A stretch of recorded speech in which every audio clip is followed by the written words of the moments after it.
Yeah, it's like how the. I mean, you can say "fuck, bro" like all you want. It doesn't mean you're right just because you said "fuck, bro," That like is with a lot of literally intent how the behind it. definition of greatness works. Yeah, but okay, cool. But your definition also implies there's like a maximum. What if there's no maximum?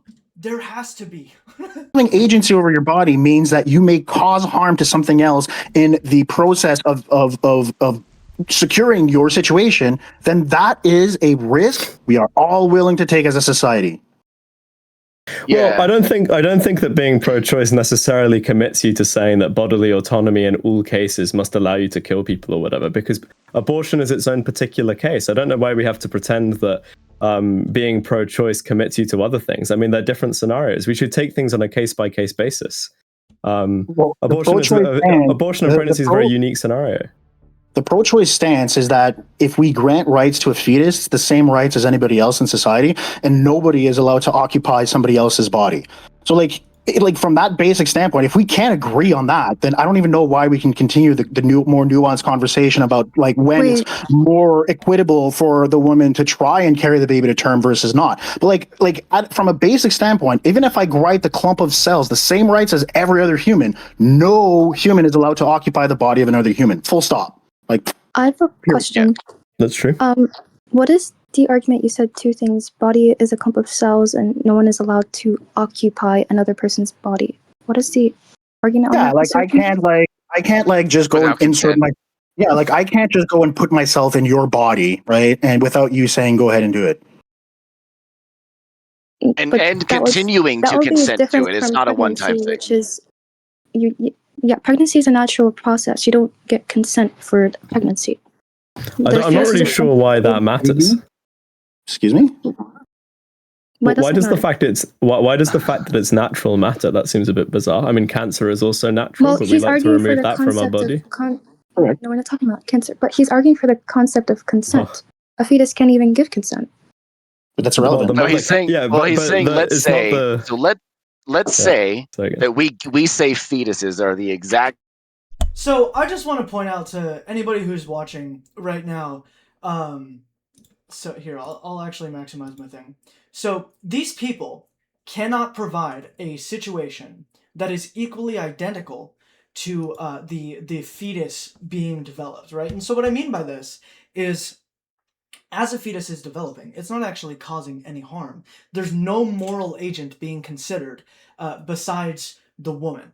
So these guys can't come up with a scenario that's actually analogous where it would then be okay, like perfectly fine, to just remove it. Because in the same sense, you don't consent to your liver or your kidney or your brain being in your body, but yet you still allow it to be there perfectly fine. And so these people will use cancer, tumors, harm, and all of that stuff as principles when they don't actually attribute it to fetuses and stuff. But let's go back to see whatever they're saying. Rights and privileges, it's called special pleading. Okay, what's the argument for violate? How does the baby violate the body's autonomy? Sure. So, I mean, that's very simple, right? I mean, it's gestating inside of her body without her consent. It's using her bodily resources without her consent, and it comes with physical and mental health risks.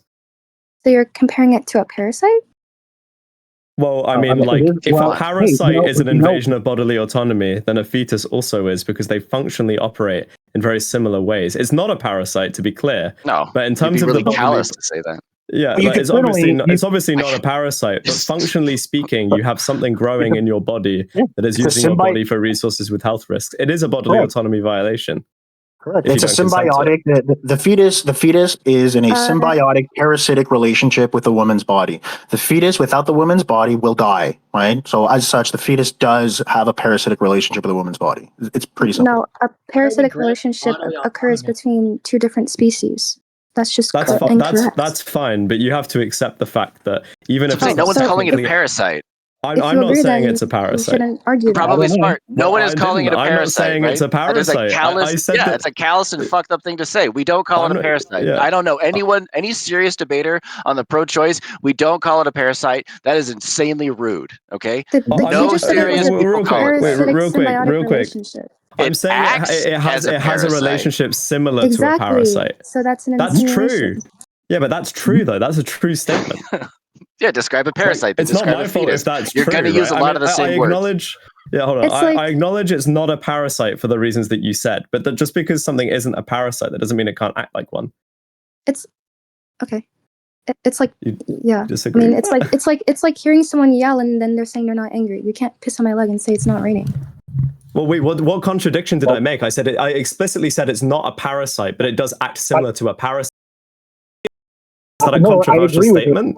And I agree with her. Like, you can't piss on me and say that it's raining. Like, you can't call a fetus not a parasitic relationship, because in every other context in nature, that's exactly what we would call it. I'm not saying a fetus is a parasite, but if you want to extrapolate to a natural a naturalistic explanation, a symbiotic parasitic relationship is exactly how we would describe it. Oh, okay. Well, So we can just move on from this down parasite that hill. thing. I don't know. Yeah, We can please just do. move- I agree. Yeah. Yeah. Okay. So, what do you think about this proposition? Born human beings are protected from murder laws. Fetuses are not short of being human. At that exception, therefore, fetuses are also protected under murder laws. Well, okay. So, first of all, you said what short is- of being what is murder human, which is law? a bit bizarre when you think that they are human. I mean, I also think that. It's just a murder law very would be- interesting slip of the tongue. A murder law would be a law that criminalizes the unjustified taking of a human life. Right, unjustified. So we're saying that this is a justified taking of a human life. That's what I'm saying. This is a justified taking of a human life. Yeah. So Yep. it doesn't. So that would be the reason why the law wouldn't apply to the fetuses, because when a fetus is using a mother's bodily autonomy without her consent, that would be like a scenario where we would say it's justified. I don't think that. I would actually argue that I don't think that just because we use a blanket of legality or morality or like whatever, it doesn't invalidate the logic that I used. It would still follow. No, you said it was an unjustified taking of a human life. Abortion that is legal is a justified taking of a human life, so it is not murder. It does not fall under murder law. No, I that is the said logic. that born humans are protected by murder laws.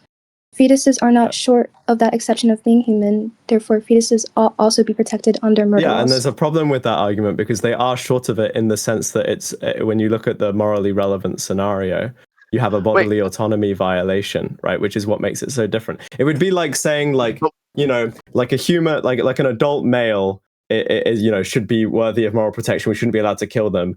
So considering a murderer isn't that short off of a you know, just an innocent guy, I probably shouldn't be allowed to kill him out of self-defense or some weird shit. That's like, obviously killing. That's like that. But I don't understand. Wait, hold on. The part that I'm hung up on, Smart, is that you're saying that a murder, and you said this, is an unjustified killing. Is that correct? Mm-hmm. Okay, an abortion is a justified killing of a human life. Do you understand that? No, it's the. How is it okay? How is it not justified? It is. You justify it by the bodily autonomy thing, saying that because we have bodily autonomy, we may do anything and everything that we can. And let me answer the question. We may do. Stop We may shoving do your phone down anything. my mouth and let me. We may do answer the anything and question. everything that we can in order to stop the violation of that bodily autonomy. That is the argument. So yeah, let's let her answer. How is it not a justified killing? Why would I Julian, no religious conversations in this. No, it's not even right? religious. It's It doesn't fucking have stupid. to be. It doesn't have to be religious. Why would I grant that someone has bodily autonomy in the first place? You're making that presupposition. Why would I grant that? Wait, so do you deny bodily autonomy? The Kanti, like, yes. Where do you want me to start at? Sure. Wait. Like, well, no. Like, where would you derive? So, if you guys don't know, me and Julianus, we have a very similar debate style. He's way more, like, philosophically understood in his debates. If you guys want to know, Julianus the Philosopher, that's his YouTube name. I will drop his stuff in side chat or in descriptions when I can. He's a little antsy about it. But, my friend here is saying, why should we grant that bodily autonomy is a thing in the first place? Now, he's not denying bodily autonomy. What he's doing is he's trying to understand exactly where bodily autonomy happens, and decipher, what these guys' argumentation is. And if it's based in bodily autonomy, then there's a lot of things that can be used, like granting the infant bodily autonomy and stuff. But let's get further into this. Let's listen to more. I don't know if I want to talk if multiple people were guaranteed to talk without any control. That's fine. I just want to Okay, know what then you guys don't are saying talk. is That's violation. totally That's it. fine. I'll just go ahead and we'll go ahead and railroad past you because you were given like 3 seconds of silence to fill with words and you didn't. So your consent has been noted, right? No, you just kept. That's fine. Smart. You're not even contending with the thing that I said. Again, like when it goes back to this whole murder thing, you said like a murder is an unjustified killing. I'm saying that abortion is a justified killing of a human life, so it is not murder. Doesn't fall under murder laws. I don't understand where you're having issues, but if you'd like to explain, I'd love to help. I'm not having issues. I'm well aware of my framework. I just don't want to debate with you. What is That's your fine. framework? I'll talk to you. I'll let you speak. Okay, so just talk to me. So what was your question? Yeah, you asked me a question earlier. I asked you a question. I think so. Something about bodily autonomy. I don't remember. It sounded like you had something to say about me. Something about, I was pointing out a discrepancy somewhere about if one can violate the bodily autonomy, right? The aborting the fetus because of the mother's autonomy being violated, and then I said, but the mother is violating the autonomy of the baby, and then you said something after that. Oh yeah, well, because it's a one-way dependency relationship, and I think that that's relevant, right? If you have like a bodily autonomy violation where the fetus is dependent on the mother, but the mother's not dependent on the fetus. And the one that's actually having the health risks posed to them from this unconsensual relationship is the mother, right? Now, the fetus, obviously, the only way, unfortunately, to end this relationship is to abort it. If it was possible to like take the fetus out kindly and like let it gestate in a tube, okay, fair enough. But considering that's not an option in early pregnancy, it seems like the only way for the relationship to consensually be opted out of is through abortion. And I think we should always be able to opt out of something like that when it violates our it's this bodies. argument for consent, which I'm really confused about, because apart from however you may define it, I'm imagining it as a two-way channel, and I don't see how it can be consent if it's a one-way channel, because the other person not only can't even consent to begin with, but don't even have that capacity to understand this consent where it yeah, I mean, I can give you an example, sure. Like, for example, if I had like a fidget spinner in my leg, it's possible that I don't consent to that being there. There doesn't need to be a contract between me and the fidget spinner. I could just say, look, there's a fidget spinner in my leg. I don't know how it got in there. It's got health risks. It kind of hurts. And, as it's in my body without my consent, I should have the right to take it out. And most people would agree with me. Yeah, so see, this is exactly what I'm talking about. They can't use the idea of consent without then contrasting it with harm. It's why there's an impossible scenario where abortion would then be, in this case, justified as anything but murder. And, it's just bad. Like, that would just make it bad. If you can't consider the idea that no consent is actually being removed, then you actually can't justify consent in this, or justify abortion in this case, unless consent is being removed or somebody is being harmed. But that's not most scenarios, which is what we're talking about. The capacity to consent. I agree with the difference that you're pointing out, but that difference is not relevant to the point that I was making, because the point that I was making is that it's possible to experience a consent violation, even if the thing that's violating your consent in question is not like a conscious entity with bad intentions. Like, that's entirely possible. Someone could be sleepwalking and trying to rape me. I could have a fidget spinner in my leg. Whatever it may be, there are examples where non-agents can violate your consent. The sleepwalker that's raping you wouldn't even be responsible for those actions because they're sleepwalking, which would prove my point. I would be able to defend myself against a sleepwalking rapist, though, right? Well, no, because you just have to move out the way, not kill him, because there's no. So let's say it was only those two options, though. If it was only those two options, it was either kill them or let myself get raped and impregnated or something. Let's say. You're telling me that realistically, you could just step out the way. He's sleepwalking. He's not chasing after you. Yeah, but it's a hypothetical, right? You have to be able to engage. That's not how sleepwalking works. Yeah. He's not going to open his eyes and be like, "Come here, ghost." Yeah, you're talking about sleepwalkers' eyes are open. Their eyes are open when they sleepwalk. The dick is the problem, not the eyes. There. Yeah, the dick is the problem, not the eyes. Yeah, I'm not giving you a realistic hypothetical. I'm just giving you a logically possible hypothetical for you to contend with. And then your criticism that it's not realistic, I just take, unfortunately, to be not really addressing the issue. Because you're just saying, oh, well, that wouldn't happen. Like with a real sleepwalker, you could push them out of the way. But I'm not asking you about real sleepwalkers. The only connection I was making was when I said in the beginning that the fetus is a non-moral agent. So even if it causes harm, it won't be held responsible for its actions. Yeah, I don't think the fetus is responsible, Just like but the just because sleepwalker, it's not. that's the point I was making. Okay, I agree with that, but I don't think abortions are punishments to the fetus for the autonomy violation. I think it's more just a response to the bodily autonomy violation.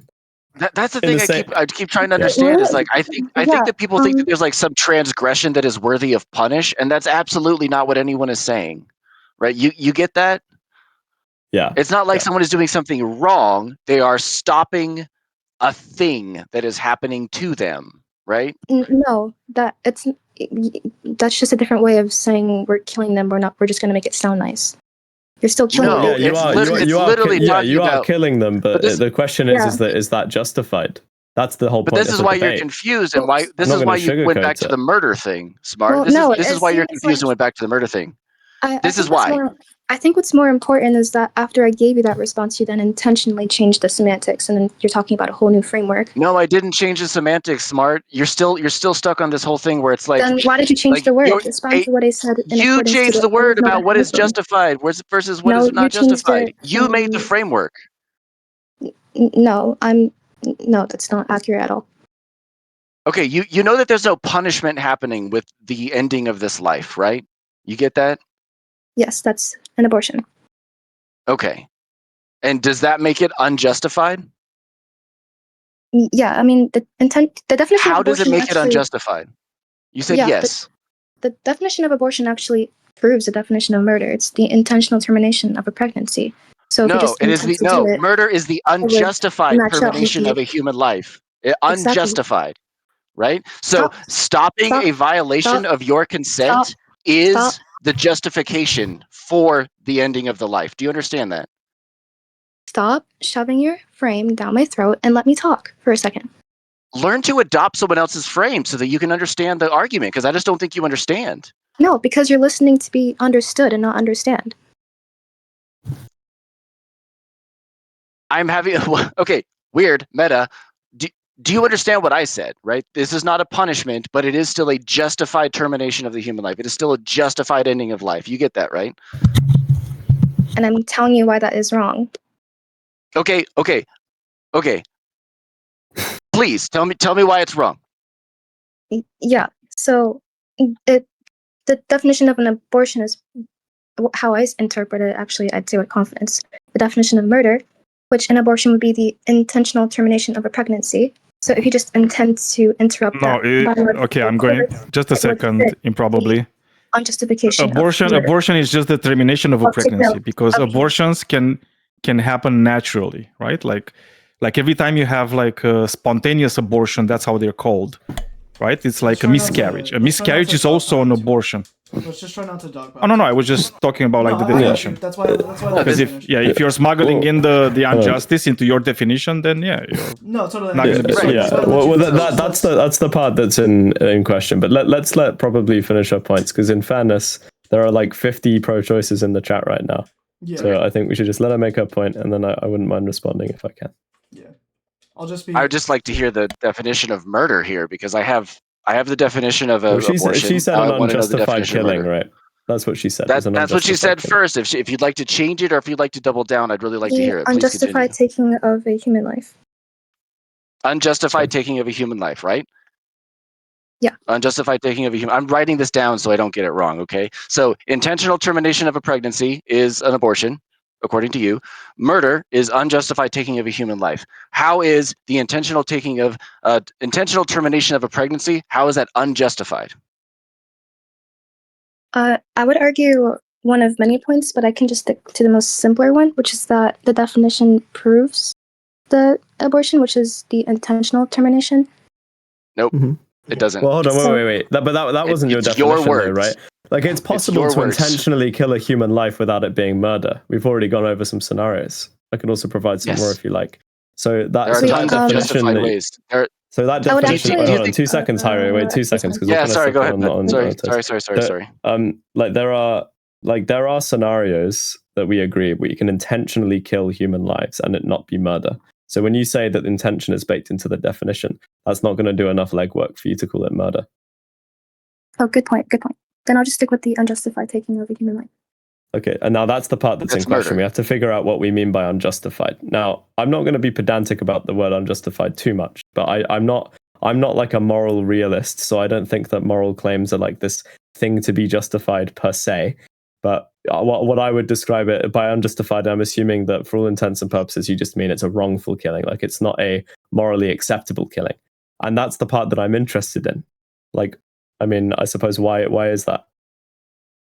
Yeah, You just don't so find the bodily autonomy argument convincing? majority of abortions are just done. So the people that bring up the extremist situations like rape, incest, etc., those are just a minority. Doesn't mean it doesn't matter, but it's just a minority of reasons that people actually get abortions, which is like probably in the 90% that they'll just get it because they just don't want to have the kid. It's just inconvenience, like financial resources or other traumatic situations. Probably not rape, but something else, which would be unjustified because it wouldn't supersede the value that the human. Well, it seems like you've just described to me like what types of abortions happen and how frequently, but you haven't really told me how it's unjustified. Because for example, I think abortion is justified in pretty much any circumstance. Like if a woman gets pregnant intentionally because she wants a kid, and then she changes her mind and wants to abort it, I think that's a-okay. So for you to bring up these examples like rape and incest, like I don't even feel like I need to go to the extremes, because as you rightly pointed out, they are the minority of cases. I do think they're relevant sometimes in the discussion, but for me, ultimately, the two components to the abortion debate that I find convincing is, one, it does seem a bit dubious to say that even if you want to say the fetus is a valuable human life, it seems a bit dubious to say that it should be allowed to gestate without the mother's consent in her body for 9 months, and she has to go through a childbirth. There are health risks physically and mentally. That sounds like a big commitment that I would even if we want to say the fetus is valuable. So that's already a little bit dubious for me. And then the thing that pushes it over is the fact, well, the fetus is also an extremely underdeveloped human, right? Most abortions, 90% of them happen in the first 10 weeks, which is way before any conscious experience or anything like that has ever even had the chance to develop. So to me, it really does just seem like it would be more harmful to the women than whatever the fetus could possibly be perceiving. Okay, so if you just want to go less from legality and more on a moral issue, then I can just give the same argument I gave in the beginning. Probably weren't there to hear, but I can repeat it. Or read it off those. You can repeat it if you want. Scroll up. So just to add in here, usually when people are making these sorts of pro-life argument, and then they say something like in case of rape or incest or whatever like that, they're really not doing so on any justified grounds. They're usually violating their own definitions in order to do so. They just usually hedge their bets because they find those to be icky, and it like weighs into it. But yeah, I suppose that depends on the way the pro-lifer thinks about the justifications around abortion. Because, for example, I'll just say this is a very brief comment to that, and then I'll let you say your point probably. But for example, a pro-lifer might say, I think abortion is wrong because it's killing an innocent human life, but I'll make an exception for rape because, the woman didn't consent to the sex. So in that sense, it actually is a bodily autonomy violation. But whereas they might say, oh, well, most abortions are elective, and if a woman's had consensual sex, then she's a bit more committed to it, right? Like she kind of consented to the action. So that's not necessarily inconsistent. It's just more that's like a pro-lifer from a quasi bodily autonomy position. But if you're the type of pro-lifer that thinks that, like, the only reason why it's wrong is because you're killing an innocent human, then to make exceptions for rape makes no sense, because it's not the fetus's fault that the mother was raped. Even the first one that you gave is a complete pro-choice misunderstanding. It's more pseudo. Even the first one that you gave is a complete misunderstanding of the I consent process. I just want to reiterate. Let's please try and keep it to like a one-on-one. So nobody's getting sorry. or anything. No, it's cool. Just let's figure out who exactly is interlocking, and then we'll stick to that. That's fine. Yeah, so we can continue our back and forth if you like, Smart, unless other people want to jump in. But I don't want to have to yell order in the chat. Yeah, that's fine. So, This Smart, is being what was the recorded. argument you were going to say? Yeah, I have my. Okay, so fetus is not a moral agent and the fetus is not a moral agent and causes harm. A non-moral agent causing harm is not responsible for right or wrong. Therefore, we do not kill the fetus if it is causing harm, and both lives are prioritized. Therefore, self-defense cannot be argued for an abortion, and it is murder. Okay, so I don't necessarily think that abortions are done out of self-defense, as if you're defending against a transgression or an attacker. I've already said this before, so I don't necessarily think that that's my justification for abortion. It's more that I think that bodily autonomy violations are something that we generally take very seriously. Usually we think that people should have rights to do what they want with their body.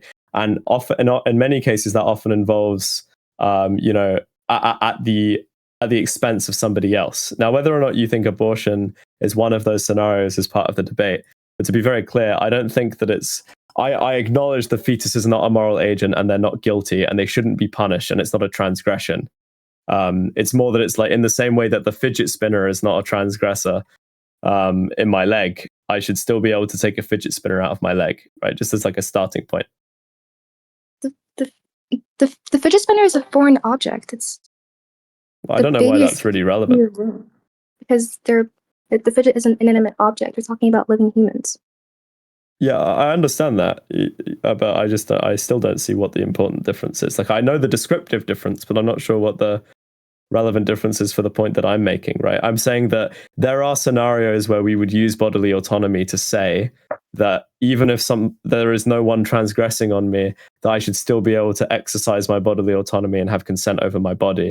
And I'm just saying that would also apply in the case of a fetus. Like having consent over your body because a fidget spinner is in your thigh is absolutely justified, but you can just take it out. Like, it shouldn't even because of be in your bodily body autonomy, though, right? No one's right. forcing you to keep a fidget spinner in your stomach. The argument is whether we should kill. The debate is about whether or not you have the right to kill the fetus in your body just because on a regular Monday you're like, no, I don't want to do this anymore. No, that's which not the I'm saying is wrong. No, that's not the debate. The debate is whether or not a fetus is allowed to occupy a woman's body let's without. try and keep it one-on-one. That's the debate.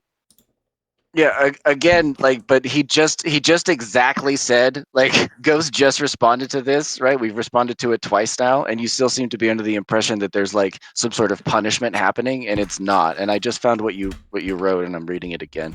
So yeah, so just to try and address that, then it seems like you know, as I said, it's not a transgression. I understand the difference between the fidget spinner, and maybe you feel like that's an irrelevant example that's not staying on topic. But the reason why I think it is on topic is because the main takeaway from that is that it's possible to have your body's consent violated, even if there's no one transgressing you. Do you understand that point? No, not how you're comparing them between the fidget spinner and the baby in the womb.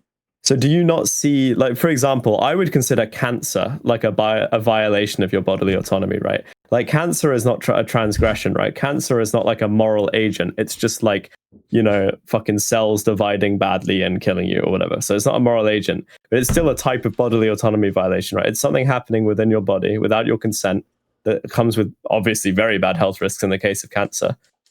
We say that, yep, you know, we should be able to use our bodily autonomy to get I think healthcare. we're confused. So, in the first sentence that I wrote in my thing, I said that the fetus is not a moral agent and can cause harm. So, well, a fetus can cause harm. That's obviously false. Yeah, it can cause harm, but that also means it's not responsible for causing no harm. Neither is the cancer, but like, you know, like they're not morally responsible. The cancer is a active harm because it's a disease. Well, cancer is more of an active harm than a pregnancy is, but they're both active harms. Like, pregnancy does come with plenty of health risks. Yeah, and a cancer is disease. That's different. That's a whole different topic. I don't see the difference. I don't see the, like, I see the difference in the sense fetuses are not diseases. And? Is the point. Yeah, I get that. I just don't really see how it's a point. Like, the point that I'm making is that, yes, a cancer is a disease, and that's why it's way more harmful to your body than a pregnancy is. But ultimately, these are both natural biological processes that happen to your body that come with health risks. In the case of cancer, it's a disease, so it's much more harmful. But besides that, like, it's still a comparable thing. And I'm just saying that in the same way that the cancer is not a moral agent transgressing on you, a fetus is also not a moral agent transgressing on you, but they're both doing harm to your body in various ways. No, it's this is just plain wrong. This is ignorance. How is that wrong? How is that wrong? Come on. No, okay. The can't. Okay, because I heard someone argue this like the other day when he was like, okay, the cancer also has your human DNA, therefore it's human. And I was like, what? No, I think that's a retarded argument. Yeah, and then he extended that, and he was like, so we shouldn't kill cancer cells. And when you said that, that's what I thought of, and I was like, okay, well, don't think about that dumb fuck argument. Okay, just think about the thing that I'm saying. Well, but in a way, the first stages of a fetus Well, is analogous to a one-on-one. cancer. It's a clump of cell with human DNA, right? Like it's pretty analogous. Well, it's not completely analogous because a cancer cell is not like an individual human organism that's growing, right? It's just like an abnormality of how human cells divide or whatever. So I don't think most scientists would consider it like reasonably like a separate human organism in your body or whatever. But it's a natural occurring process within the human body. Like it's like almost literally the same. I agree that it's a natural occurring process in the human body. I think that part is relevant. Never mind. Again, you probably shouldn't go over all the. We're not talking about abortion anymore.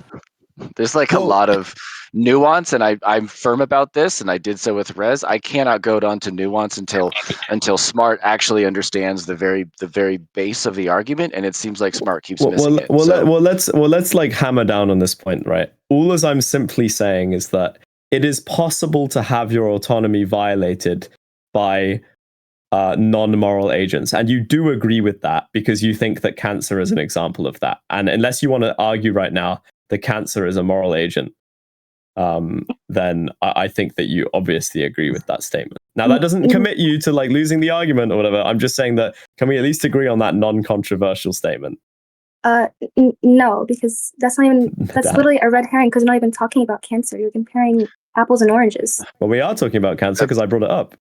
No. So what you're doing is you're taking an orange, comparing it to an apple, saying that the orange is the apple, and then you're putting in an argument that's entirely irrelevant, but is relevant to the apple's framework, which is a total red herring. What I would be doing is taking like an orange and an apple. Okay, so then why should we consider them I'm not manipulating anything. I'm just saying that be of good faith, Ghost. Like I am being good faith. Before you're being Come like on, weird I let now. you speak. Can I speak? I let you speak. Whatever. I've been respectful. Like what I'm actually doing is it would be like if I compared apples to oranges and the comparison I made was that they're both edible. That's a perfectly fine comparison. Apples and oranges might be very different, but they're both fruits and they're both edible, right? Everyone. Right?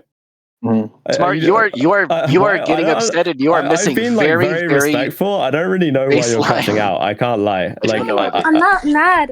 Are you trolling? No, I'm not trolling. You're just crashing out for no reason.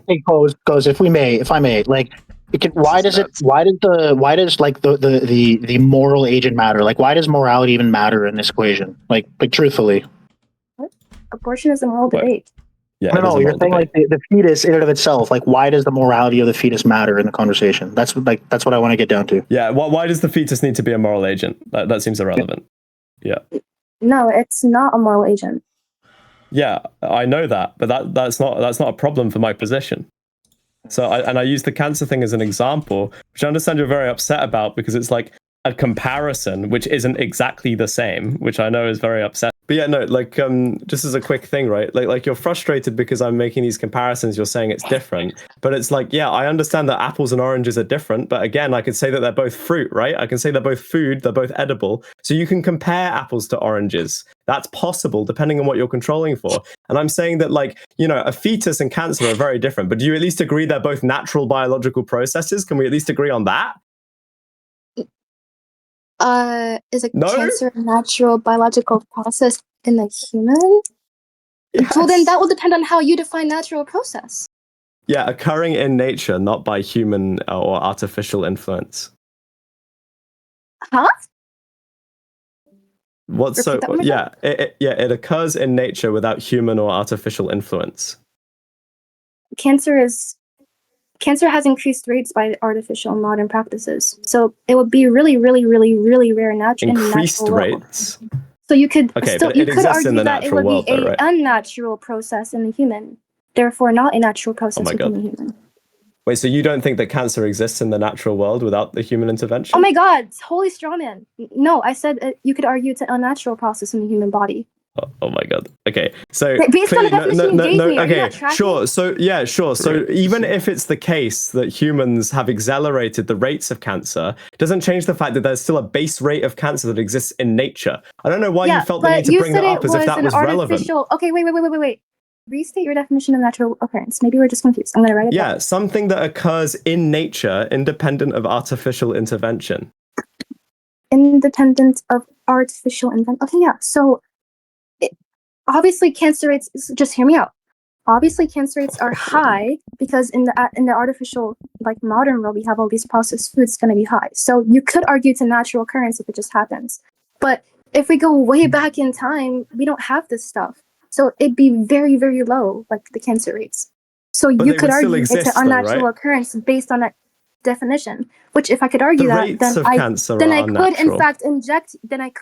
fact reject your argument that of No, you comparing wouldn't be able to do that. of No, the you cancer wouldn't be able to disease. do Yes, that. yes, I could. Yes, and you will lose. And you will lose. Okay, you can keep saying that all you want, but it doesn't change the fact that, do you not notice the sneaky thing that you just did there? I said to you, No, I didn't. I just can I used finish logic my against point? you and you're mad. Can I finish my point? Yeah, so what I said to you was the statement, cancer is something natural that occurs in nature. You didn't even disagree with that statement, but because you're so argumentative, you tried to find a way to do it. But notice how you didn't even disagree. The only thing that you said is that human intervention has accelerated the rates of cancer. It's increased the rates of cancer, but it didn't create cancer, did it? Cancer still came from nature, right? Do you agree with that statement, that cancer came from nature? I'm fixating on the word occurrence. That what's important is the occurrence, so natural occurrence. So Yes, is do the you think it occurrence occurred hear in me out, nature or hear me out, 100% by humans? Hear me out. Let's just hear me Okay. out. So is the occurrence like at a high frequency? Natural occurrence is a natural occurrence at a high frequency. Get it? Like artificial modern world, high rates of cancer, or is the occurrence in a low frequency, really, really Low rare? frequency. Didn't have artificial stuff. Exactly. So based on that Why is definition, that relevant? I could argue that it's an unnatural occurrence within the human body, which I could. No, you could argue that a high Hang rate on, of it is an I'm not unnatural done. occurrence. Ghost, just listen, I'm not done. Therefore, if I prove this argument, then I would indeed be right to reject your argument of comparing the fetus to cancer. No, you Which I am wouldn't, right because- anyway, but if you want to go down that road, then we can. Well, yeah, I'd love to go down that road because you're dead wrong. Okay, because in fact, the thing is, I'm not even arguing against you right now because you've already made your bed. Like you've literally already made the argument for me. What you said is that cancer exists in a low rate in nature. That implies that there is at least some amount of cancer in nature that is fully naturally occurring, and that's all I want you to admit. Do you agree with that? What are you talking about? Do you agree with that? No. Without jumping around, yes or no? That cancer can. Wait a minute. Oh No, my they God. can't exist in nature. Cancer is the malformation of DNA, which is different from the original DNA. So it is by definition unnatural. Holy shit! Cancer is unnatural. Wait, so where did it come from? The DNA. Yeah, where's DNA come from? Fucking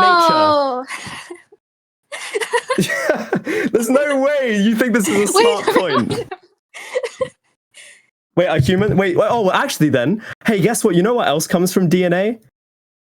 Yeah, pregnancy. So I guess that's not fucking natural either. Wait. Your original argument just collapsed in on itself live. No. Which means that pregnancy is natural, right? Nope, because you just said natural. If something comes from your DNA, that it's not natural. That's what you just said. Ghost. Where do babies come from? Oh, I think it's natural, to be clear, but you don't. Right. Because you just said that's natural. something unnatural. You just said that because cancer comes from your DNA, it's not natural. But so does conception. So conception's not natural. No. Cancer is no. Okay. Cancer is not a okay. Cancer comes from a natural thing, but the existence of it occurring is not natural. Is what I'm arguing. What the fuck is it if it's not natural? Are you made not in a lab? No, just open your brain. No, just let's just open your abstract noggins and just follow me for a second. Yeah, okay. Yeah, I am. It occurs in nature. Yeah, That's what natural means. No. Okay. It's just aliens, man. Okay. Shut up. Nicely. I'm sorry. Okay, so DNA is natural, okay? DNA existing is natural. It's bound to happen. That's awesome. The essence. It's supposed to exist. Okay, all right. Yeah. Okay. Cancer is the malfunction. Something went wrong. It's not natural for it to happen. It's just a negation of essence. It's just it's like a virus in essence. It's not. That's not the definition of natural, right? That's why it's unnatural. It occurs in nature, but it's not natural. It's like a bug in a code. That's what I'm. It's something that comes from nature, but it's not natural. Yeah, it's no. Come on. No, the audience can hear you say this right now, just so you know. It comes from nature, but it's like a virus that twisted. Like, you know what prions are, right? Like, you know how like prions and you have like the natural brain and something like happens and it has like a chain reaction and like it grows into something like big and bad, you know? Kind of like that metaphor. Yeah, like that's what I mean. Yeah, but it's still natural, right? Yeah, I'm saying it's natural, like to begin. Like I'm affirming your natural argument. Like it's natural, but the course it goes on is like a bug in the code of life. Perhaps you mean to say, yeah, I mean, uncommon. Yeah, like, yeah, like it's an uncommon occurrence in nature. That's true, but it's still natural. And yeah, that's all. That's the I'm trying only to make point this. I'm trying to make to you. What I'm trying to do is I'm trying to name the ambiguity, which I feel like where you're stuck at. I'm trying to like walk through it. No, I understand exactly what you're saying. I can repeat your argument back to you verbatim, and I think you'd be hard pressed to tell me I didn't get it. You're saying that yes, it occurs in nature, but because it's affecting the standard course of how life is quote unquote supposed to progress, you wouldn't really call it natural in the sense that it's the way things should be. In that sense, it is an irregularity or an abnormality in nature's natural course. That's what you're saying. Mm-hmm. Okay, so I do understand what you're saying, but then what I'm saying in response to that is like, well, things that interrupt your perceived perception of how nature should be are still natural if they come from nature. As long as it didn't come from any artificial influence, it's still natural. It's just not as common, right? The more common way for genes to express themselves is not, or DNA to express itself is not through cancer, because that just wouldn't be evolutionarily beneficial, right? But there are obviously still going to be cases because of how complex biology is where this type of thing happens. But at the end of the day, that doesn't change the fact that it is still natural because it occurs in nature. And I can't believe we're debating this point. Like, I've debated pro-lifers that will like we would have easily moved past this point by now because it's not controversial. So I'm not really sure why you're so hung up on it. No, it's because I'm allowed to have discernment and to cut down what you're actually saying so we can actually have a faithful debate. Okay, so do you understand what I'm saying now? Cancer is natural. And insofar as, even if it's a minority of cases, cancer is natural. Do we agree? Are we on the same page? No. Okay. Well, then at that point, you're just anti-science. I don't know what to tell you. I don't know what the No, fuck it just you means I think have to do more natural is. research, and next time that we debate, I'll have an answer. Okay, that's fine. Do some research, find out if cancer was made in a lab or whatever, and then we can get back to this particular topic. But okay, can you give me an example of something in nature that you do think Can I say something? like is there anything like what in nature do you think, oh god, what even is the right question? I'm so like shocked by this like interaction. Yeah, go ahead. Yeah, go ahead. Just for both of you guys, nature, as often identified, is anything that occurs without interference of human process or interference of any process. So if it can happen without human interacting, it is natural. Meaning cancer, Ebola, plagues, earthquakes, all of those things are according to nature. Yeah, so this is why it's a little confusing for me, because Smart's saying, nope, I don't agree with you, I need to do more research. But the thing you need to go research is whether or not cancer is a thing that can occur independent of human intervention. You really don't, are you doubting that? I mean, I guess you could be, fair enough, but that seems like a fairly non-controversial belief to have. Well, only if you know anything about science. Otherwise, it is very controversial, apparently. I suppose so. But we can try and tie this back to abortion if you like, Smart, unless you're done for now. But I didn't mean to get sidetracked on the cancer thing. I just didn't think it was controversial. I don't typically debate when I know there are gaps in my framework. Well, we don't have to talk about the cancer thing if that's the gap that you're worried about. Yeah, so I have to figure this out. Like that thing. Okay. Well, do you still want to talk like outside of the cancer thing, or are you going to go research for now? No, because then my logic might call it back, and if I don't have an answer, then I'll flop again. Okay, fair enough. Well, I'll let you research that. Can you at least take back the dummy comment? You called me a dummy. It made me very sad. Now you're the one that's going to research and not me. Sorry for calling you a dummy. Thank you. Hey, being dumb is natural, okay? So be happy you're all natural. That's true. I can't help it if my dumbness occurs in nature. You see? Exactly. Some would say it's a force of nature. Well, it truly is.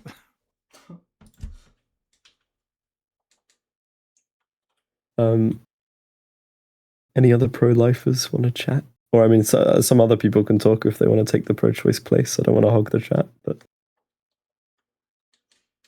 Yeah, I'm all good. I'm all good. I got my pickings on the pro-life side, but I'll let other folks go. I'll just stick to the moderating position. I'm playing Dead Cells right now.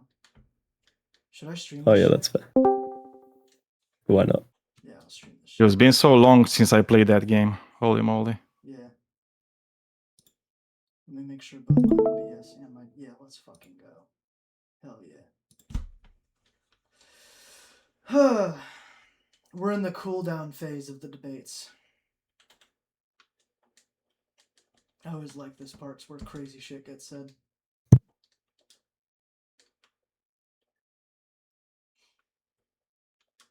We got so many people in here. Are we the biggest chat? We are. We're the biggest Yeah, chat. probably. Fuck yeah, dude. We're the biggest chat, just mass leaving, dude. We always end up the biggest chat. Always.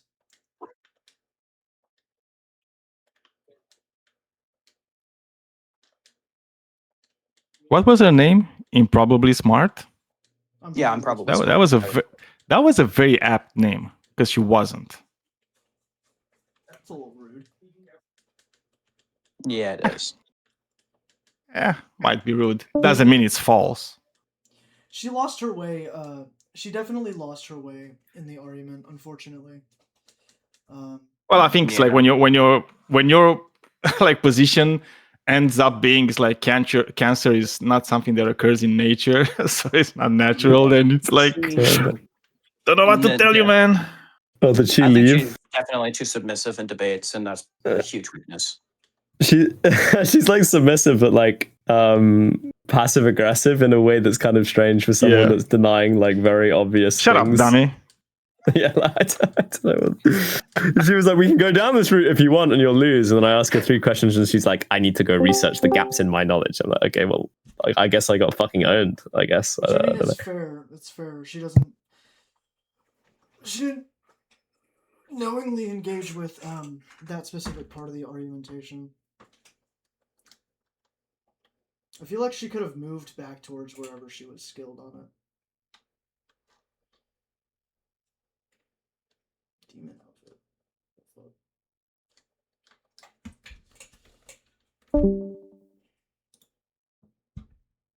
So I take it we're all done with this. Should I change the prompt or something? Yeah, sure, why not? Yeah, something like a bit more non-controversial. A bit more non-controversial? Yeah. Something like, does God exist or something? Like something easy, you know? Does God exist? Oh, that's controversial. That'll bring in... Is it though? I don't know. Yes. Yeah, a lot of people... I like to go with the factual position and just say no. How's that the factual position? I was trying to think Because about it's whether or factually not I true. wanted to engage it. It's factually untrue. Yo, guys, look at the side chat. What's Find A. Can you find A Yeah, it's right there. with that angle? Oh, that's funny. Yeah, it's right there. I just found it. How large is that angle, dude? That's How many degrees? If I say I think that's 90 degrees. Because 25 plus 50 equals 90. Let me think. Okay, I'm back. If I draw a fuck is going on parallel, then between that's going to be Hudson? 50. It's a 75-degree angle. What is going on between Hudson and Julian, bro? They're beefing to hell. Neither of them are in this chat, and yet they're fucking throwing haymakers right now. I was just gonna say Am that. I right, Zippy? Is it 75? Has to be Right, Rose? 75. Neither of them in the chat. Yes, it is I'll debate It is 75. the Julian guy. He's in if he wants to, because he did try to ask a couple of questions earlier. Julian is. He's I don't not know in if he here. wants to Yeah, rejoin. no, he's not. Yeah, no, I know. I was just pinging him to see if he wants to rejoin, but if he doesn't, then that's fine. Mamma mia. Yawn. Oh, what's up, Krishan? Oh, we were just about to change the prompt. Oh, Krishan's here. Let's get the fuck out. What's the prompt gonna be then? Oh fuck. Probably Julian's back. Can I 13 minutes. speak to Julian, Julian about you this are if he wants to? Julian, you are crashing the fuck out inside chat, bro. Yes, because that fucking creature and dares to insult the gods. I mean, like, what does that thing think it is, dude? Like, I mean, genuine. Oh, it's here. Look at you. You subhuman profligate worm. Look at Wait, you. Julian. 2 fucking brain cells and they're both fighting for third place, you Julian, fucking down boy. Wait, so Julian, are you Holy pro-life, shit. Julian? You are, right? I'm mixed on the issue, but I would hold to the idea that it's not solely within a woman's realm to consent, because I reject the idea of bodily autonomy. So only if God agrees, right? Okay, so yeah, we'll get to that. But I just so when you say you reject the idea of bodily autonomy, I don't know if you do. Like, I assume you're anti-rape and stuff like that. Do. I hope. I certainly do. Where So are you rape is getting this okay? idea? I reject the idea that humans somehow have this inherent right to anything whatsoever. Our rights are derived, inherent. our rights are derived from a purpose and the right to fulfill that purpose. Not inherent. We can do this because we can. That's nonsensical. I think So I think a right is either a legal entitlement or an ethical entitlement, and I think that bodily autonomy in many cases are both. However, ethical is obviously going to be a bit up in the air because different people have different values and different ethical systems. So I agree with you. I don't think there's any like definitive right. But, you know, when I say people have a right to bodily autonomy, what I generally mean by that is that broadly speaking, in most scenarios where bodily autonomy would be violated, we would usually say that morally it's okay for the person to, like, you know, resolve this issue if there's like a non-consensual relationship. Like, for example, if a woman's getting raped, like, you know, this is a bodily autonomy violation and that's the reason why it's wrong. It's a consent violation, bodily autonomy violation. No, I disagree with the premise. No, I would not say that we give these people the rights. The reason that what I would use is I would say, okay, by raping the woman, you're violating the proper formation of the family or the nature or telos of the woman, and thus that person should be prevented from doing that to you because they're fulfilling or they're stopping you from fulfilling your rightful purpose. Not because a woman has some essential right to her body, but rather because she has an essential right to be able to complete her natural telos. And that rape is stopping that from happening, and thus rape is bad. Okay, so you have a very different view on like where we derive things being good and bad from. I mean, I just completely reject telos arguments. I find them to be very unintuitive. So well, I'm not sure. We're not going to get anywhere. Yeah, so I don't really know, like, you know, when you say purpose or goal, I don't really know what those words are supposed to mean, because to me a purpose or a goal is something that's set by an agent and it's a relative term.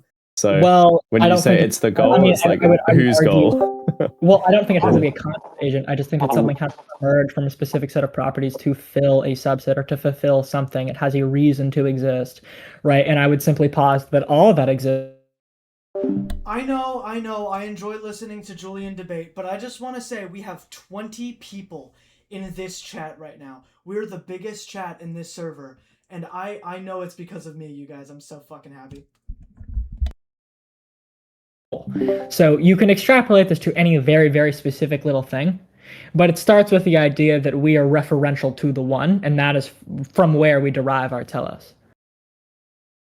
Yeah, I mean, like, I understand, like, the a little bit of the telos thing. It just, I mean, first of all, I kind of invoke the human perspective of just is or basic critique, I know, but that'd be my point. I would actually argue the opposite. I would say that all is intuitively has an ought built into it. See, I don't know what that means, because it sounds like you're just I don't know what an ought is supposed to even be. I'll explain. Yeah. So I would argue that a knife has a telos to cut things, okay? And because it is a knife, to exist in the first place means that it had to be created to fulfill a sort of function, otherwise it wouldn't exist in the first place. So from the one, right, the one produces all these things, and all of these things have a telos, because otherwise they wouldn't have had a reason to be produced by the one. So they're produced, they have a purpose, and thus they have a telos. So to exist... Sorry, that doesn't work. That doesn't work. Wait, let me just respond to this quickly. One fucking person at a time, Yeah, okay. That doesn't bridge the naturalistic fallacy. True, you're out, bro.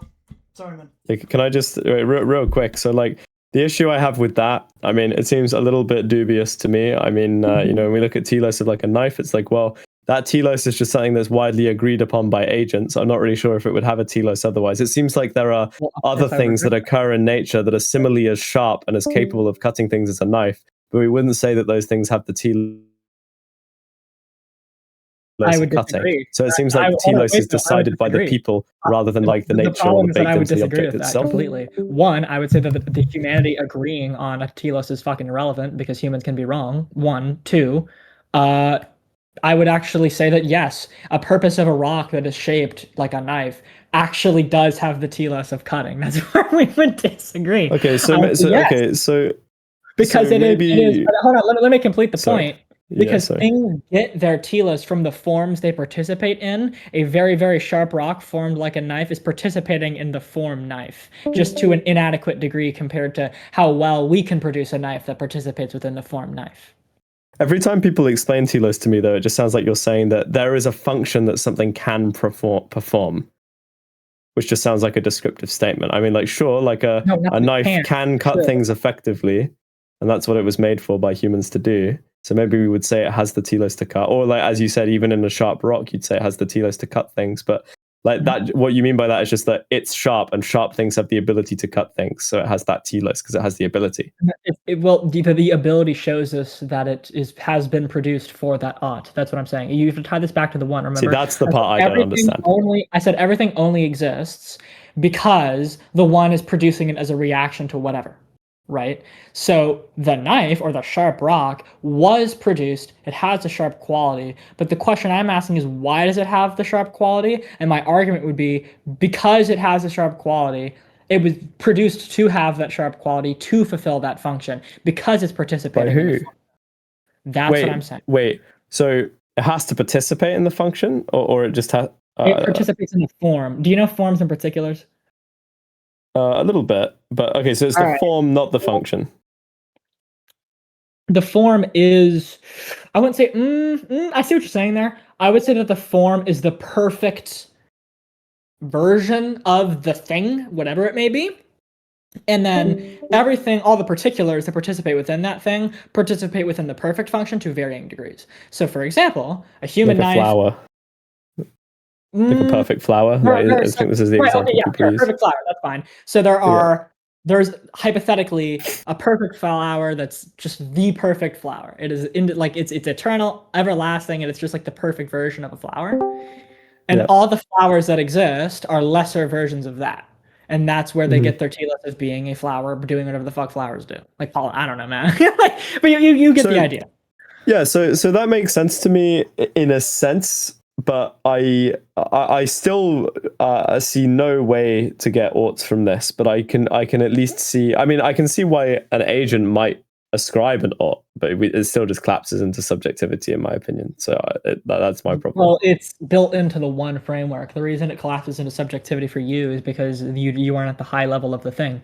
If the one is just the objective truth and where all these oughts and things derive from, then it is objective because we place the one as a higher principle than us, and therefore everything that all these things that we're producing, we're not coming up with them, we're identifying what already is within the one. So therefore, but why should we maximize our telos? Why should we be telos maxing? Is the question.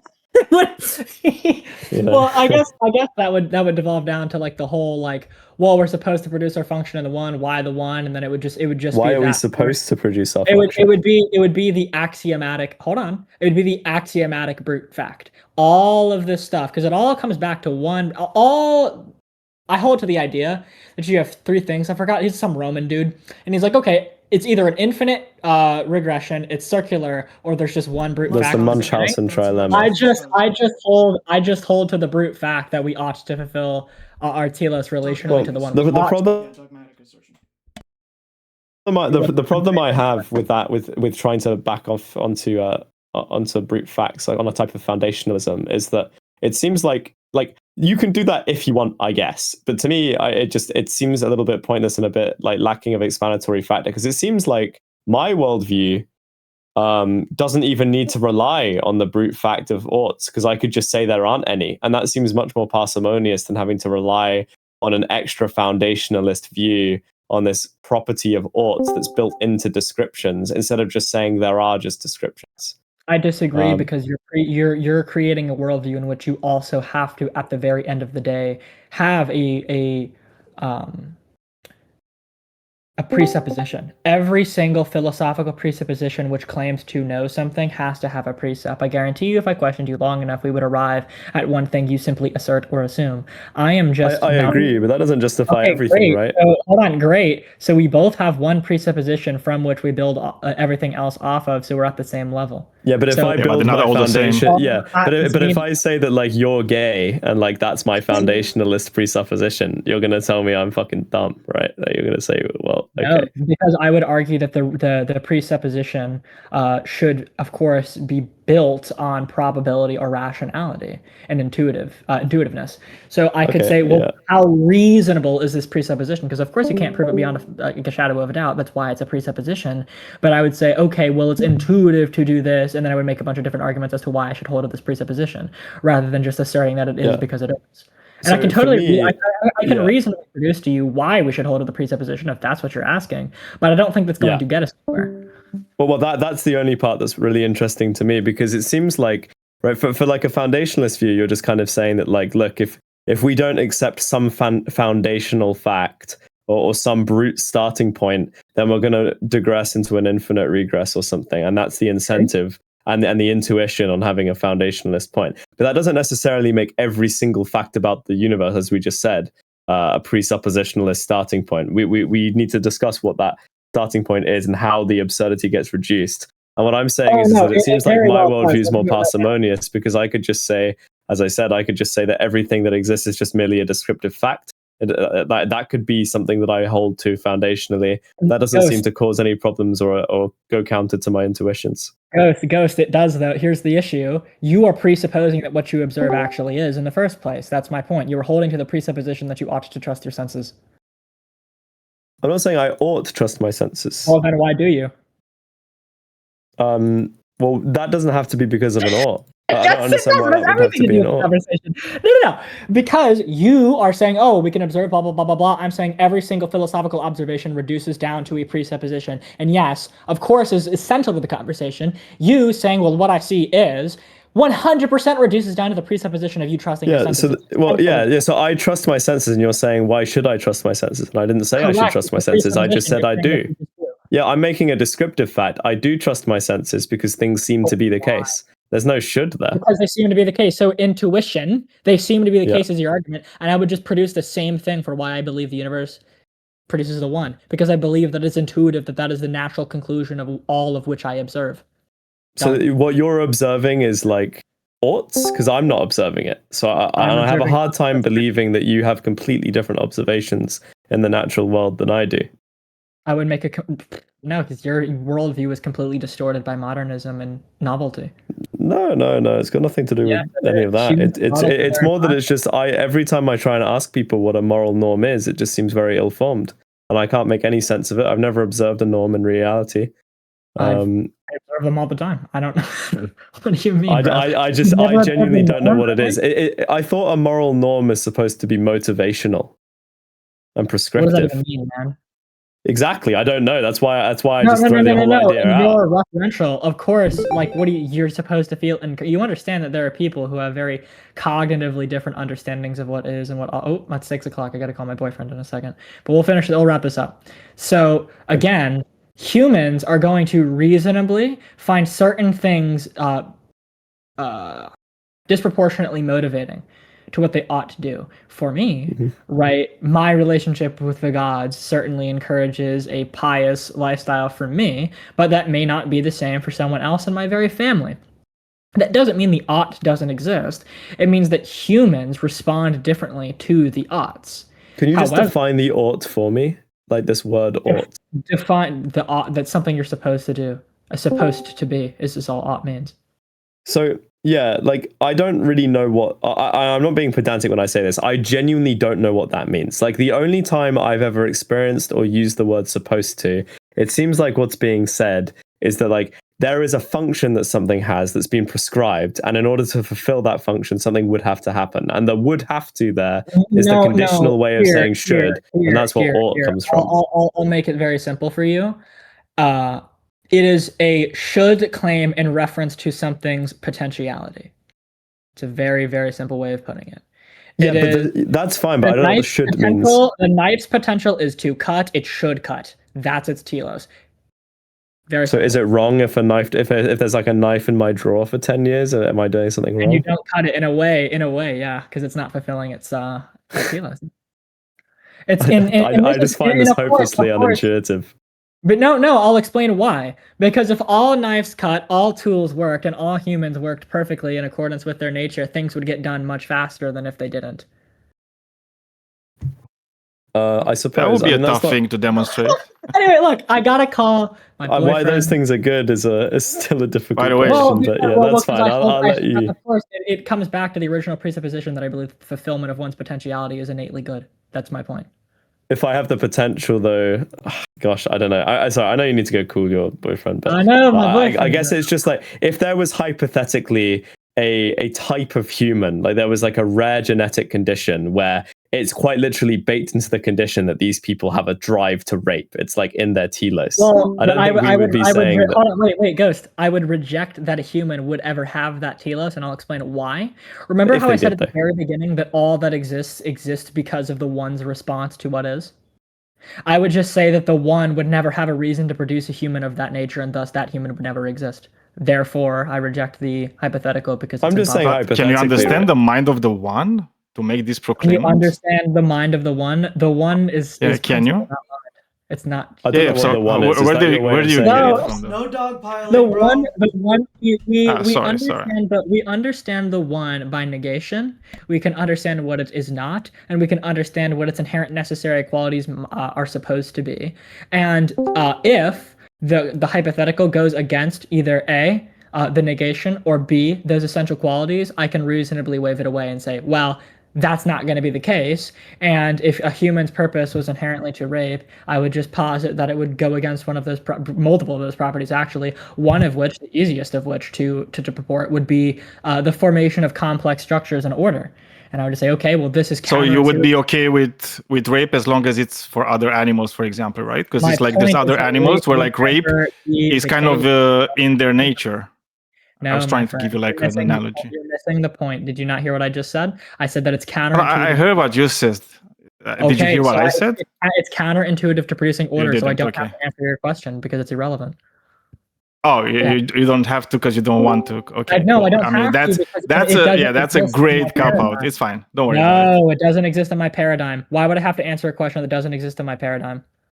Well, I mean, obviously, if you're going to ignore everything, if you're going to put your fingers in your ears and just la la la la la la la la, I can't hear anything, then yeah, I mean, it's my paradigm. It's like, and anybody can just say it's not my paradigm, so it's not true, it's not real, it doesn't exist. Well, can you prove that it exists within my paradigm, or could exist within my paradigm, hypothetically? I don't know what your paradigm. You might just be like schizophrenic. Wait. So are you saying that my hypothetical of like the rape human telos couldn't exist in your paradigm?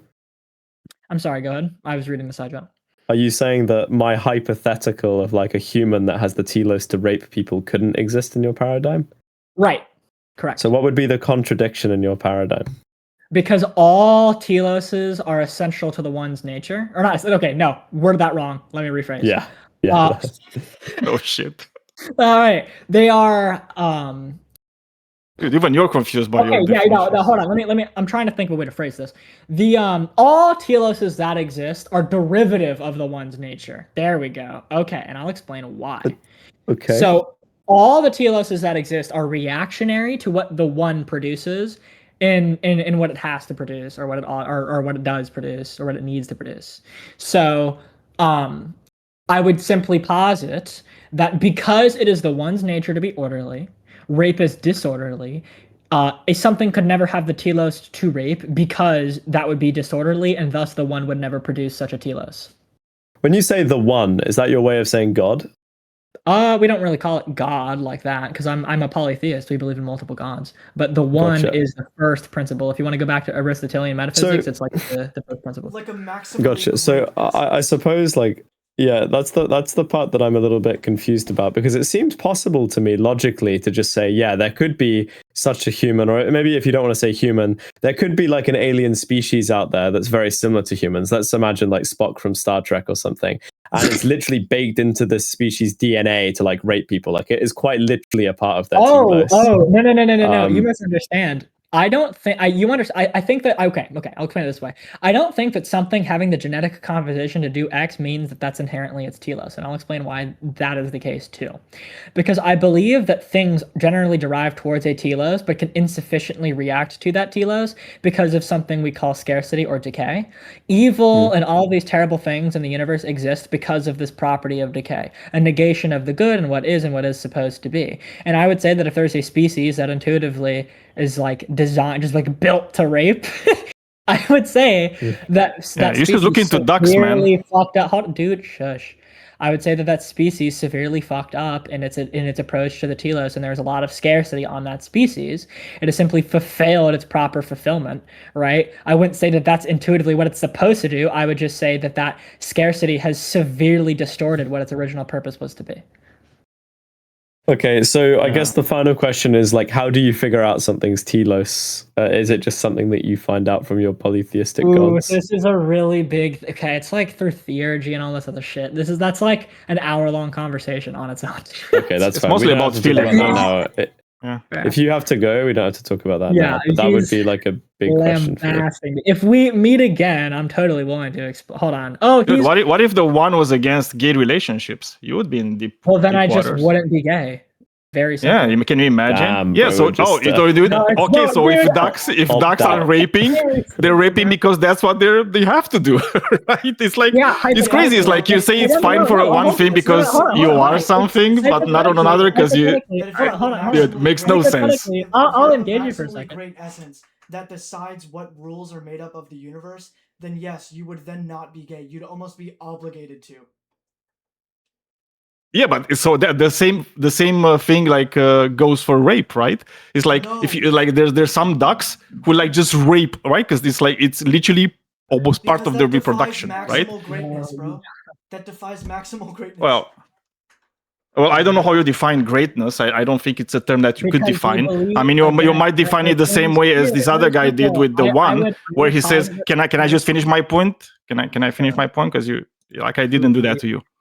So the thing is like, when I ask him what the one is, he says, well, you only know the one by what it is not. And then he also said something what it is, which is order, right? So again, it's like no sane definition of what it is, right? The same goes for greatness. It's like, I don't know what greatness means, because greatness by definition is a very murky term, right? It's like anybody can mean whatever they want by greatness. Like greatness might mean something to you, might mean something else to me, might mean something entirely different to another person. So it's like what greatness is relative, right? It's like there's no such thing as like somewhere where we can get like this is the definition of greatness. You're making a severe conflation. You're assuming that because people interpret something in different ways, that intuitively means that thing's nature is up for debate. But that's completely fucking wrong. If a bunch of people, if 60% of the population believe that 1 + 1 = 3, that doesn't mean that somehow it is a multi-answered question. And now that it is up for debate, yeah, because 1 + 1 is not a murky thing. Hold on, let me fucking finish. You bitch at me for interrupting you.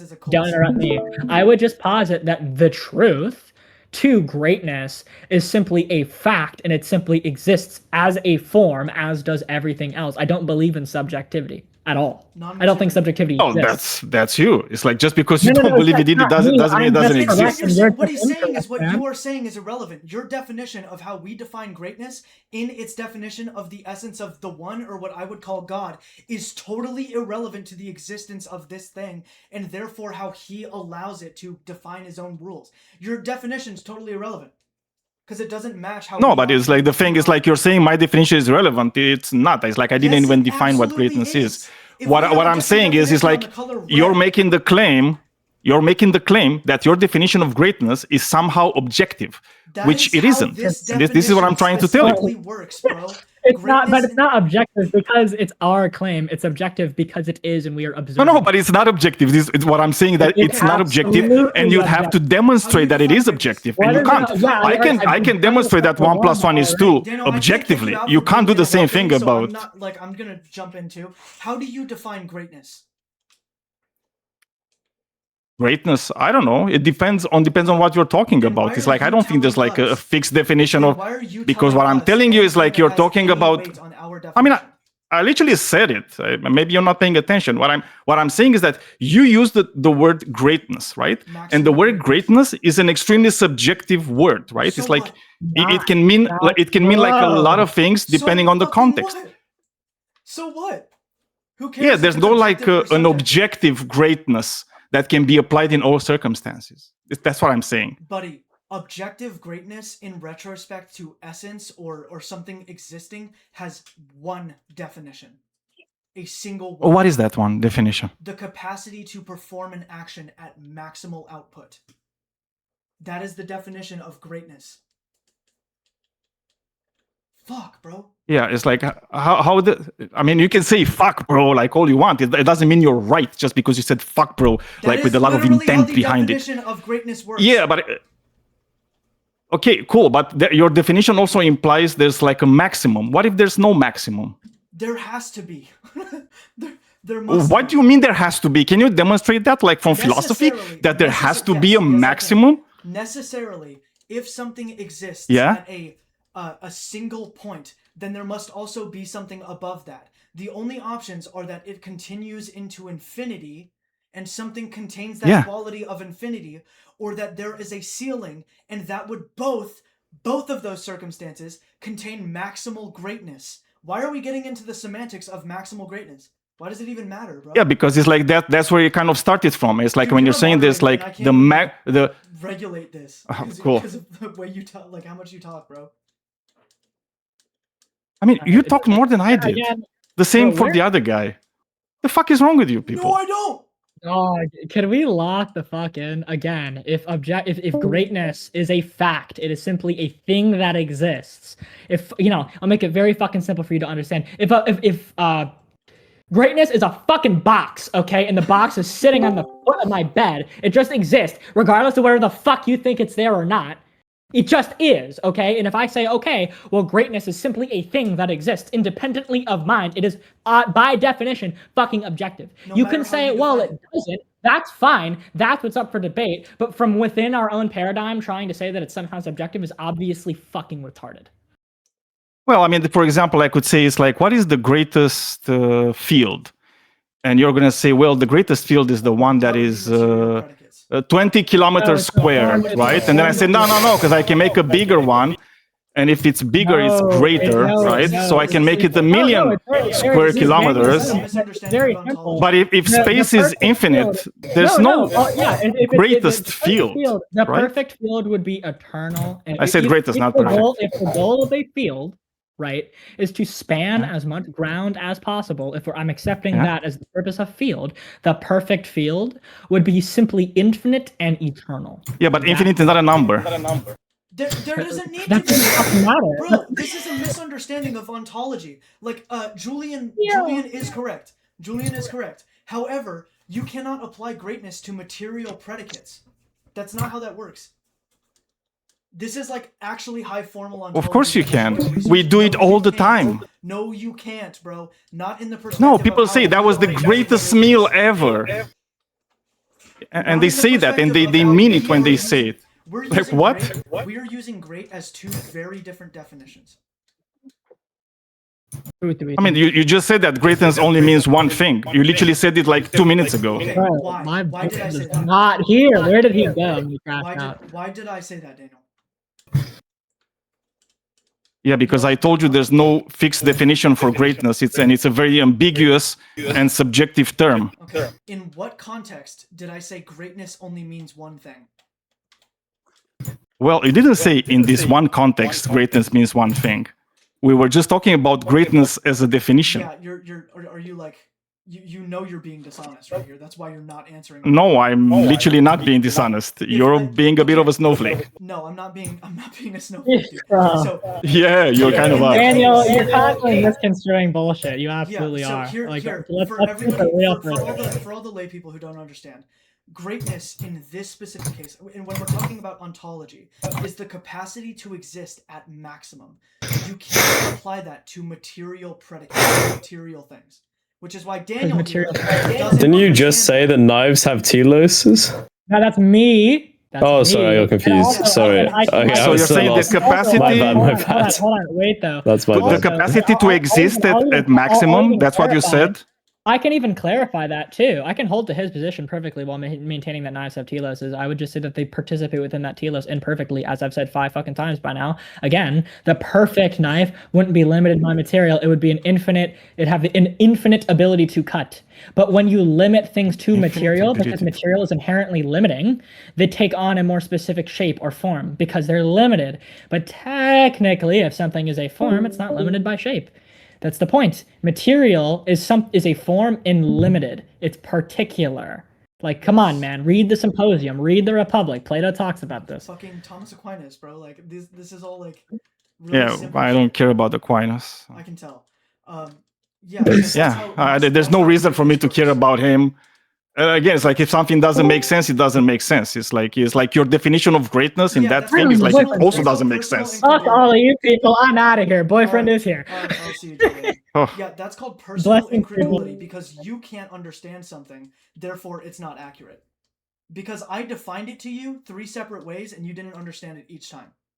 Well, I mean, it's like if we're going to look at your definition, it's like, what does that definition actually mean? So let's put your definition of greatness when it comes to God, right? Because we were talking about it in respect to God, right?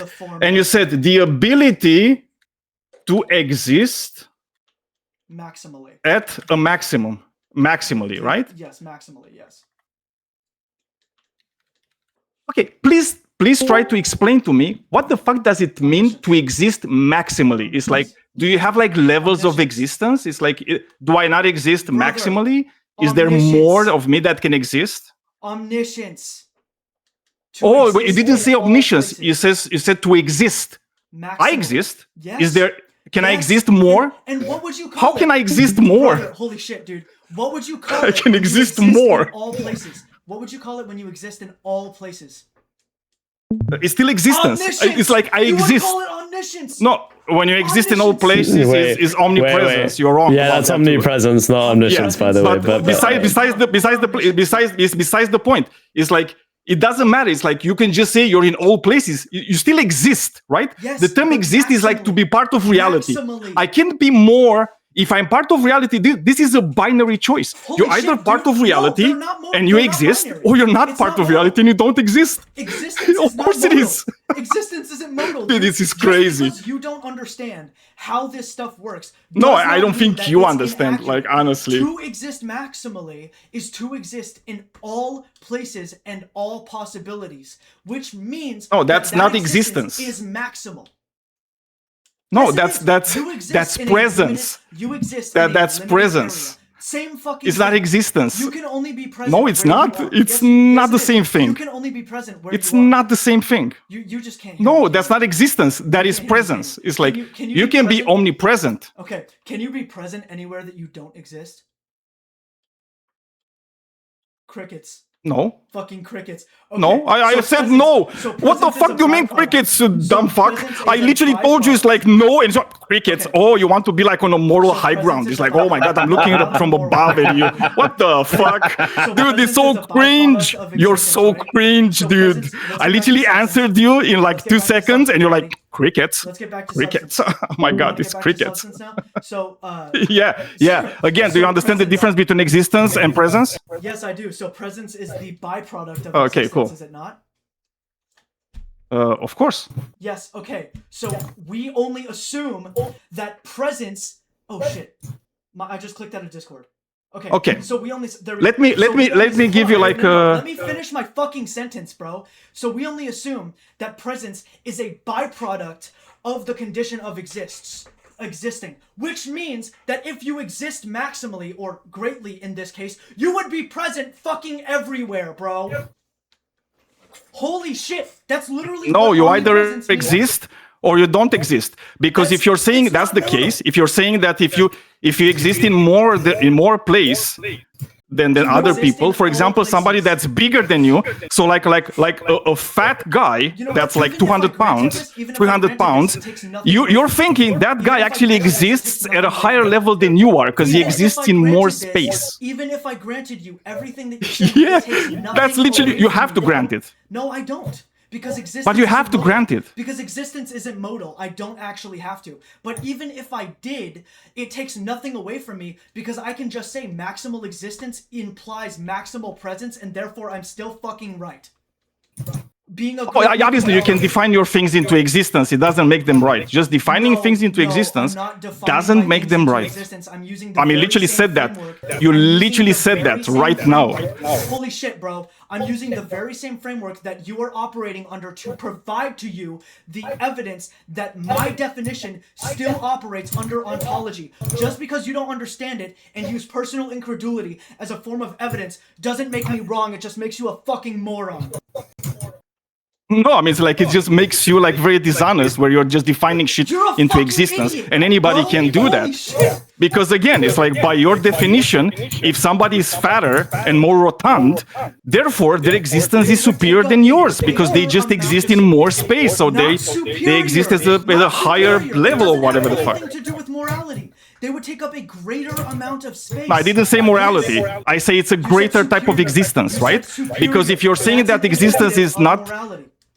cool. It's like you just like to overtalk when you're already being dunked on. Brother. So when you're saying that existence is not something that's binary, you're saying it's something that exists on a gradation. If it exists on a gradation, it means that somebody that's fatter and more rotund than you are has like a bigger type of existence, right? They're just better than you at existence somehow, right? Your existence might be at 1 and theirs might be at like 1.2. When you make a point such as something is better, you have to stop there because you are implying that something is superior, which implies that it has better, significant moral weight than me.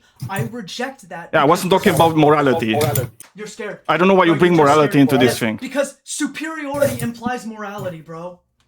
You're just fucking... No, brother, superiority doesn't imply morality. You can use superior and inferior to other things other than morality. Holy shit. It's like you don't know how words work? Dude, like English is not even my native language and I know these things. I defined my words to you 3 separate times and all you have done is try to redefine my words away from the definition. No, brother, if somebody says like this gun is superior to this other gun, it doesn't mean it's more moral than the other one. You understand these things, right? Sorry, repeat that. I was reading such. Oh, crickets, sorry. So if somebody tells you this gun is superior to this other gun, do they imply any type of morality in that? No, that would be using greatness as no. So we can use superior and inferior without implying morality, right? Yes, but if you're saying that something exists, okay, cool. I'm very happy that you got back to my original point. Great. Now that we're past this, I do that implies moral weight, bro. No. I didn't say that. You imply that. That's not my problem. That you imply that. Like that's your problem. You just have to deal with it. Yeah, well, it's the thing is like you don't understand when I say superior, it's just like in the sense of greater, right? And I give you the relevant analogy, which is like a number, right? If you're saying that existence is not something that's binary, so either you exist or you don't exist, it means that it has to exist on a gradation system, right? So, for example, if your existence we could grade it as the number 1. That means that somebody else could have a greater existence, a superior existence, whatever the fuck you want to call it, which is like we can grade it at 1.2 or 2 or 4 or 5 and so on. Yes, and there's somebody out there that has the maximum number of existence somehow. Can I speak? Yeah, I was explaining to you. It's like, of course, it's like that's how it works, like a conversation. If I explain myself, then you can speak after I'm done. Okay, so the way we talk about maximal existence, we are talking about the things that comprise up the existence of the thing. We're not talking about whether or not something exists. We're using existence to identify something's the place in the world and the ability at which it sits at. Like you said, presence is a composite or a byproduct of something existing. I'm glad we could define that. Okay, so you're not talking about existence itself. It's just it's the way the but it's the way the properties of the being that exists, which is very different than existence itself. Well, but that's a very different thing. You understand this? Yeah, but I don't. It's a very different thing, man. I don't actually have to mince my words because you couldn't understand the predicates of the argument. No, it's about it's like when you're using words. If we don't agree on definitions of words, we're not going to have a productive conversation, right? So it's like if I'm trying to do this and you're just like calling me dumb and whatever, and it's like just you're not understanding. It's like it's not going to work well, right? Okay, cool. So if we're talking about the properties, like the attributes of the being that exists, yeah, okay, we can talk about those. Those can be on a gradation. You can be present in multiple places. For example, right now I'm present in my room and I'm also present in your room to some sort of extent, right? Because I can see it in your webcam, right? Does that mean that I'm like somehow superior to somebody that doesn't have Discord and doesn't communicate? No. What it means is that you have a greater aspect of presence, which means that you have more presence. Cool. So does that define it? What does that make of anything? Yeah. So when we're talking about God, we mean a maximally great. We mean a maximally great thing, which means all of its qualities are at its absolute maximal potential, or it fulfills all its maximal potential. Okay.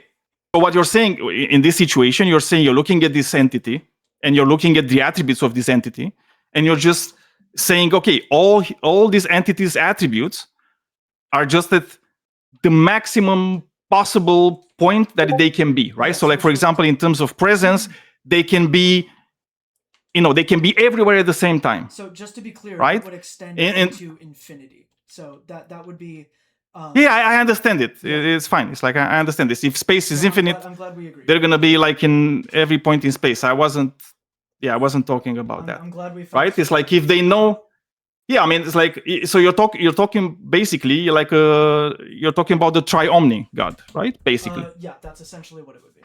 Well, that's contradictory. It's like it has contradictions baked into it. So I don't know how. I'm getting into an ontological debate right now. Yeah. No, but it's like cool. Maybe you don't. Then it's fine. It's like if you don't want to talk about this, I'm just telling you. It's like you should look more into it because a tri-omni God is like entails contradictions, and contradictions can't exist. So therefore, the tri-omni can't exist. I've looked into it plenty. I've read atheistic papers. I've read extensive studies about this. There's no contradiction. Not actually. We can. Get into there's that plenty. Another time. Yeah. We can get into that. Yeah, maybe. Time. But if you want to provide me any new papers that I haven't read, go for it. I'll read them. I mean, I don't know what you read and not read. So. That's all right. So what God do you believe in? I mean, it's probably the Christian God. Yeah, it'd be the Christian God. So you believe in Jesus, right? Yes. So why would you believe in Jesus, though? Didn't I just tell you I don't want to debate about it? Oh, I mean, you said about the tri-omni God, not about Jesus. So yeah, no, I don't. Forgive me if I didn't get that. I don't want to debate anything about Christianity at the moment. That's fine. Are you Muslim, Daniel? You know what? You're right. Clearly, can't you hear it by my voice? Yeah. I've changed. There you go. To Muslim now. Alhamdulillah. MashaAllah, welcome to Islam. Yeah, mashallah, brother. It's like Habibi. Peace be upon him. Habibi. Peace be, yeah. Sallallahu alayhi wa sallam. Like I like how it's like everybody. I'm not a Muslim. It's like I'm not a Muslim, brother. I'm not a Muslim. It's just like it's just like racist people somehow. It's like think that my voice means that I'm Muslim somehow. I don't know how the fuck they can infer that I'm Muslim by my voice, but whatever. It's like I might have a Muslim voice. It wasn't that at all. It's that somehow. you were starting to talk about God. A lot of the Muslim debaters that I've heard talk, they all have like the same. They have like a similar accent. I guess maybe that's just like a. Nah, I don't think so. I don't think so. I know. Like, look, I have a lot of friends from like Egypt, Palestine, Lebanon, and they don't have my accent. Like none of them. Just like literally. They all do. You know. It's like trust me when I'm telling you, I've been called Saudi, I've been called Turkish, I've been called German, I've been called everything except what I am. Like that's never Like nobody ever tells me, "Oh, you're from this country." It's like, yeah, Are you like from nobody Georgia? ever. Yeah, clearly. Georgia. Can't you hear? Yeah, no. You sound actually like you sound It Romanian. doesn't matter. Well, somebody that knows where I'm from, of course, is they're gonna say. I mean, it's not like a secret on this server. You're Saudi Arabian. No, Saudi Arabian. Yeah, it's like I love Saudi Arabia. I thought that's what I heard. Sorry. Yeah, but this thing with like you sound Muslim. This is like my God. There's nothing ends. who sounds Muslim. Oh no, look, it's like I was just being pedantic and like Quadmud. I was just being like a bit of a shitter, right? When I said racist people say that, it was just a joke, right? It's like nothing to do with. I didn't want to don't take it personally. Okay. It's just like a running joke for me, right? Where people just assume I'm Muslim somehow. Fair enough. So nothing to do with it. Somehow gone a bit off topic though, I guess. Which is actually probably a healthy thing considering the shit show that we've had before. Well, I mean, you see, the problem is like sometimes in conversations, especially if you don't really define your terms, you might get into issues, right? Because if your definition is one and the other person's definition is another, then you're going to talk past each other, and you're both probably going to believe that the other guy is just like an absolute fucking moron.